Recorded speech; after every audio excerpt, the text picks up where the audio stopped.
یا ابوالفضل خدا خیلی رحممون کرد.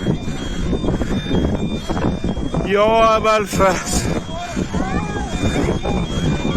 یا ابوالفضل خیلی خدا رحم کرد. وای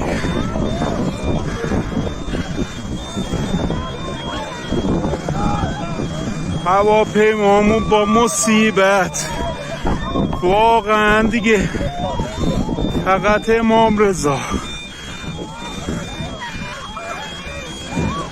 وای